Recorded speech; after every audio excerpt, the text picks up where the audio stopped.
Baik, assalamualaikum warahmatullahi wabarakatuh. Bertemu dengan Dirawan di sini. Di sini kita akan belajar bersama tentang teori ekonomi mikro yang berkaitan tentang pasar faktor produksi dan tenaga kerja. Baik, langsung saja. Kita akan bicara konsep dasarnya. Pertama adalah faktor produksi sebagai permintaan turunan. Yang kemudian faktor produksi, substitusi, dan komplement. Kemudian konsep dasar berikutnya hukum pertambahan hasil yang makin menurun, dan yang konsep terakhir tentang efek substitusi dan efek output. Kemudian yang kedua tentang faktor penentu permintaan terhadap faktor produksi, yang dimana di sini adalah dipengaruhi oleh dari faktor harga produksi, kemudian dari faktor permintaan terhadap output, dan faktor permintaan terhadap faktor produksi lain. Kemudian faktor berikutnya harga, faktor produksi, kemudian kemajuan teknologi. Baik, yang pertama kita akan melihat dari penawaran produksi. Di kurva 12.1a, ini tentang kurva penawaran tenaga kerja yang melengkung membalik atau backward bending labor supply. Kemudian di kurva 12.1b, ini penawaran total tenaga kerja adalah total penawaran individu. Kita lihat dulu di kurva sebelah kiri, ini dimana menunjukkan bahwa dari segi konsepnya adalah dengan adanya jumlah harga yang tinggi, maka upah yang tinggi, maka jumlah penawaran tenaga kerja akan mengalami peningkatan di pasar tenaga kerja. Nah, khusus untuk kasus dari backward bending labor supply di sini adalah dengan jumlah upah yang tinggi, bukannya penawaran akan mengalami meningkat, justru penawaran tersebut akan mengalami penurunan.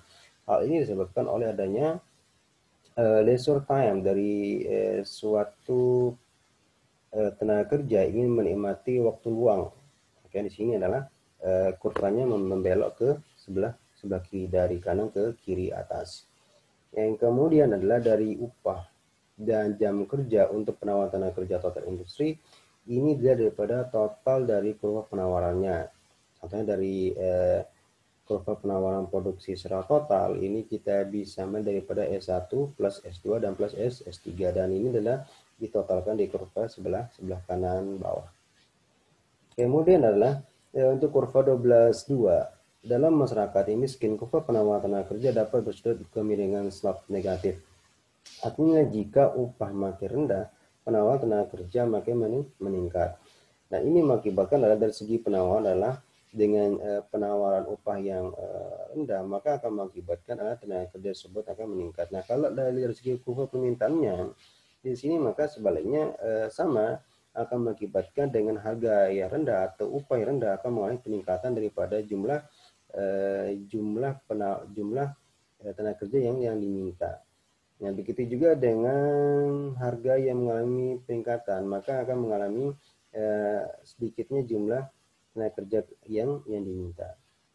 Dan untuk pasar tenaga kerja yang berstruktur persaingan sempurna untuk kasusnya, ya, ini sesuatu di pasar persaingan sempurna, di mana permintaan tenaga kerja dalam model satu faktor produksi variabel atau one variable input model ini dilihat daripada penerima marginal tenaga kerja atau marginal revenue product of labor atau MRPL.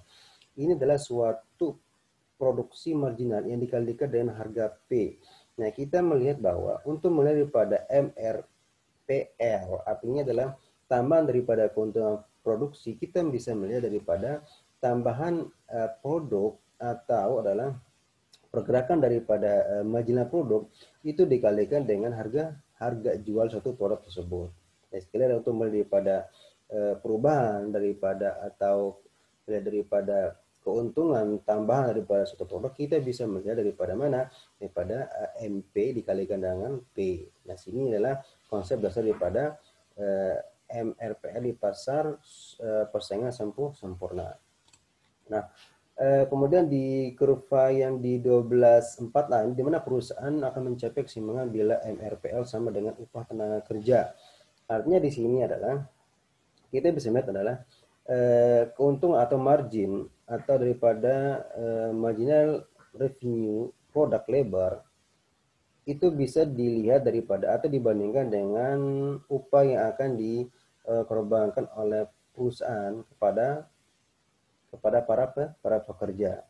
Nah, daripada itu, maka akan menghasilkan adalah keseimbangan daripada MRPL terhadap upah, terhadap penentuan daripada permintaan tenaga kerja sebagai faktor produksi variabel.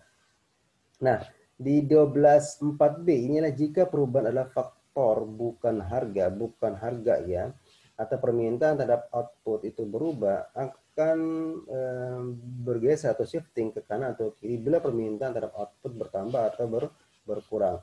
Ini adalah adanya pergerakan sepanjang daripada kurva permintaan yang diakibatkan daripada apa? Yang diakibatkan daripada perubahan daripada output tersebut. Nah, kemudian dari permintaan tenaga kerja dan model beberapa faktor produksi, ini kita lihat dari kurva 1 dan 2. Ini menunjukkan bahwa di kurva 12.5a, kondisi alur keseimbangan pasangan kerja di mana total kesempatan kerja adalah L1. Lihat di L1, di mana tingkat upah keseimbangan W1, di mana kondisi keseimbangan perusahaan seperti pada gambar 12.5b, ini jumlah tenaga kerja yang digunakan L1, yaitu MRPL1 adalah MRP dengan jumlah barang modal. Ini menunjukkan adalah keseimbangan antara permintaan dan penawaran tenaga kerja terhadap upah yang ditawarkan oleh perusahaan di pasar tenaga kerja dan upah yang diinginkan oleh perusahaan oleh tenaga kerja di pasar tenaga di pasar tenaga kerja. Nah, untuk melihat perubahan dari W sini atau upah sini, maka akan bisa kita daripada pergerakan daripada MRPL itu sendiri. Nah, semakin tinggi nilai MRPL-nya, maka akan mengalami peningkatan daripada nilai upah, atau sebaliknya dengan MRPL-nya akan mengalami peningkatan dengan rendah, maka upah yang akan diterima oleh pekerja akan mengalami penurunan. Kita bisa melihat sini dari MRPL 1 dan MRPL 2. Yang kemudian pasar tenaga kerja berstruktur monopoli ini adalah dengan adanya monopoli serikat, pekerja dapat menentukan beberapa tingkat upah sesuai dengan tujuan yang diinginkan. Lagi sekali, di kasus daripada pasar tenaga kerja berstruktur monopoli ini, adanya daripada serikat monopoli ini akan mengakibat adalah perubahan daripada upah yang diinginkan oleh suatu pekerja dengan sesuai dengan tujuan yang dicapai. Ini kasusnya adalah adanya serikat pekerja, maka penentuan tingkat upah itu akan mengalami perubahan di pasar tenaga kerja. Oke, sehingga di kurva sini adalah kita melihat perubahan daripada harga dari WM, WK, WP terhadap LM, LK, dan LP di pasar tenaga kerja. Sehingga di sini adalah di kasusnya adalah SL dan DL atau supply labor and demand labor itu merupakan titik keseimbangan di mana titik keseimbangannya terjadi pada saat WP atau upah tenaga kerja itu sama dengan LP atau labor tenaga kerja. Dan kemudian monopsoni. Di monopsoni sini adalah suatu keadaan di mana dalam pasar faktor produksi hanya ada satu pembeli. Karena posisinya sebagai pembeli tunggal, monopsonis, pemilik daya monopsoni, ini memiliki kemampuan untuk menentukan tingkat upah. Nah, kasusnya juga hampir sama dengan di serikat kerja tadi ya. Di mana di monopsoni juga artinya adalah perubahan daripada harga sini adalah diakibatkan oleh adanya pemilikan tunggal terhadap faktor produksi. Sehingga sini adalah perubahan harga pun terjadi dari WA, WP, dan WM terhadap LM, LP.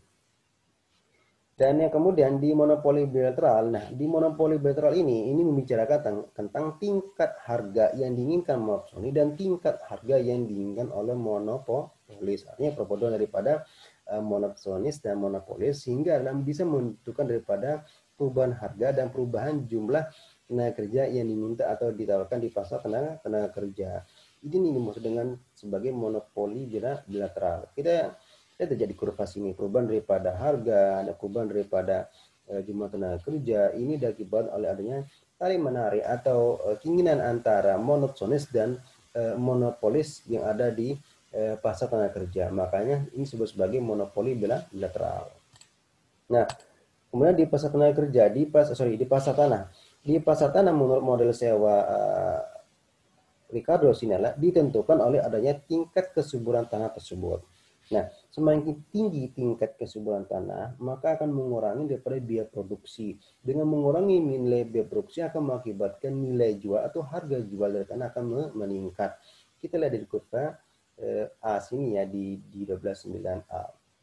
Nah, kalau di 129C ini menunjukkan bahwa nilai tingkat kesuburan tanah ini kan tidak begitu subur atau tidak memiliki tingkat kesuburan tinggi dibandingkan dengan kurva 129A. Di 129C sini adalah di mana adalah dengan tingkat tingkat kesuburan tanah tidak begitu tinggi akan mengakibatkan biaya produksi atau biaya yang dilakukan oleh tuan tanah akan mengalami peningkatan, sehingga sini akan mempengaruhi pada nilai jual atau harga tanah tersebut. Nah, kalau itu terjadi maka akan mengalami kerugian oleh sang pemilik tanah. Oke, untuk kurva di 129B sini adalah tanahnya sedang. Tanahnya sedang sini akan mengakibatkan juga lagi keuntungan yang dimiliki oleh pemilik tanah, dan keuntungannya tidak sebesar dibandingkan dengan tanah yang memiliki tingkat kesuburan yang sangat tinggi. Kita lihat di area yang atas sini adalah tingkat kesuburan yang sangat tinggi akan menimbulkan pada keuntungan yang dimiliki oleh pemilik tanah dibandingkan dengan tanah sedang. Apalagi tanah yang tidak subur tambah tidak mengalami tingkat keuntungan atau mengalami tingkat kerugian. Nah, di kurva 1210 ini menunjukkan bahwa penafsiran teori sewa tanah oleh Ricardo dalam analisis pasar faktor produksi ini memiliki beberapa varian perubahan tanah. Inilah tanah subur, tanah kesuburan sedang, dan tanah tidak subur. Ini terhadap daripada apa? Kesuburan tanah tersebut, maka akan mempengaruhi pada harga. Di tingkat tanah subur misalnya harganya tinggi, kemudian tanah kesuburan sedang harganya begitu sedang, kemudian tanah yang tidak subur harganya lebih rendah daripada harga tanah subur. Ini menurut pada teori sewa oleh Ricardo. Kemudian kontekstur daripada model Ricardo terhadap ini 11 ya kurvanya, ini menunjukkan bahwa bila produktivitas tanah menunjukkan MRP 1 sampai dengan MRP 2, harga sewa tanah meningkat dari R1 ke RR2. Ini menunjukkan adalah perubahan harga sewa tanah karena perubahan daripada permintaan tanah. Artinya semakin tinggi tingkat permintaan tanah, maka harga dari tanah tersebut akan mengalami peningkatan. Jadi kesimpulan daripada kurva ini adalah semakin tinggi MRP, maka perubahan tanah akan atau harga tanah akan mengalami peningkatan. Artinya semakin tinggi permintaan tanah, maka harga tanah tersebut akan meningkat. Oke, itu penjelasan saya. Semoga bisa dipahami di kesempatan kali ini. Ini tugasnya silakan dikerjakan, bisa dikumpulkan minggu depan. Akhir pertemuan kali ini, dan kalau kurang ngerti terhadap materinya, Anda bisa tanya ke via grup. Dan saya akhiri dengan ucapan alhamdulillah dan assalamualaikum warahmatullahi wabarakatuh.